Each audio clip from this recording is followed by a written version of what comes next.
Kasus ini adalah sebuah kasus kelainan bawaan berat yang sifatnya letal dengan kondisi kelainan bawaan yang hampir terjadi pada keseluruhan struktur janin. Kasus ini dikirim dengan kecurigaan adanya kelainan kepala pada awalnya, di mana ditemukan kecurigaan cairan pada area kepala oleh sejawat yang merujuk. Pada area kepala kita temukan struktur otak yang rusak dengan bagian tempurung kepala yang tidak terbentuk. Jadi dinding kepala kemudian struktur bagian dalamnya keluar yang kita namakan sebagai akrania.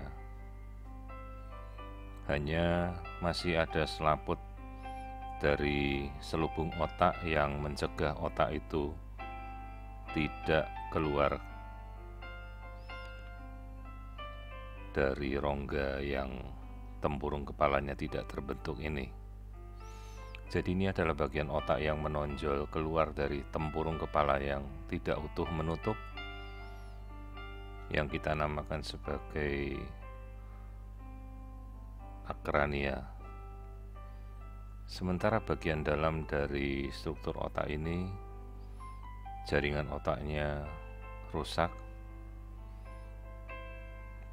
dengan kondisi hanya bagian tengah otak saja yang terbentuk. Kelainan yang kita namakan juga sebagai holoprosencepali,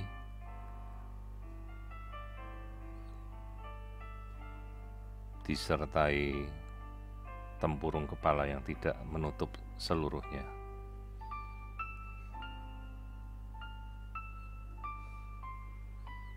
Jadi di sini kita bisa melihat bagian struktur kepala, selaput dari otak menonjol keluar tanpa ada bagian tengkorak yang tertutup sempurna. Jadi ini adalah sebuah kelainan yang kita namakan akrania, juga dengan bagian otak yang kita namakan holoprosencepal.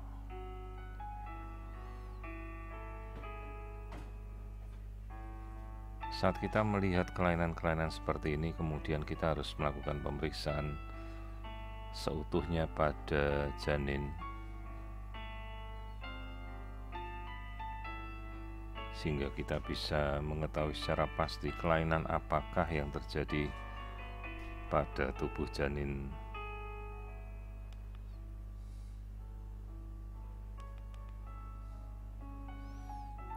Di sini kita bisa melihat gambaran wajah yang tidak utuh dengan tempurung kepala yang tidak terbentuk sempurna, dengan jaringan otak yang rusak.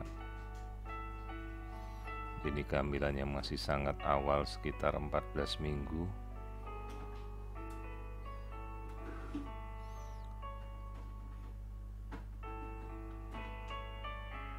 Nah, ini adalah bagian otak yang struktur otaknya rusak, tidak terbentuk jaringan otak secara sempurna, sementara tempurung kepala tidak terbentuk. Jelas ini adalah sebuah kelainan yang sangat berat dengan kemungkinan kelainan genetika yang menyertai. Jadi tempurung kepala ini otaknya tidak sempurna dengan bagian struktur tengkorak yang tidak menutup. Kemudian kita mencoba mengamati secara keseluruhan. Perhatikan tulang punggung yang bisa melekuk sangat-sangat ekstrim sampai 90 derajat. Jadi seolah tulang punggung itu bisa patah, melekuk secara tajam sampai 90 derajat. Jelas ini suatu kasus skoliosis yang sedemikian parahnya. Nah, saat kita perhatikan, kelihatan sekali bentuk tubuh yang tidak sempurna. Ini adalah bagian kepala, bagian tangan dengan bagian tubuh yang melekuk. Namun yang kita lihat lebih lanjut adalah organ bagian perut yang keluar dari tubuhnya bayi yang kita namakan sebagai body stalk anomaly. Jadi kelainan selain dari kelainan kepala, kelainan otak, hampir keseluruhan bagian tubuh bagian dalam bayi ini keluar dari rongga tubuhnya, mulai dari usus, liver yang tumbuh di luar rongga abdomen dengan skoliosis atau tulang belakang yang bisa melekuk sedemikian ekstrim seperti tubuh ini dipatahkan 90 derajat. Jadi ini kelainan yang kita namakan body wall defect atau body stalk anomaly yang umumnya terjadi akibat kondisi di mana selaput ketuban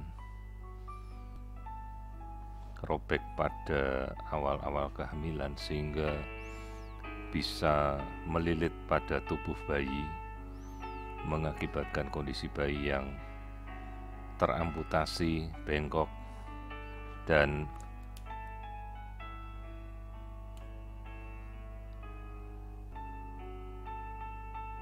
terjadi kondisi cacat berat seperti ini. Jadi ini adalah bagian liver yang keluar dari tubuh janin, bagian kepala dengan cacat berat, dan tubuh janin yang membengkok sangat ekstrim. Ini adalah suatu kelainan yang kita namakan body stalk anomaly dengan prognosis yang sangat-sangat buruk. Dan jelas tidak dimungkinkan kondisi ini untuk bisa berlanjut atau bayi ini untuk hidup secara normal.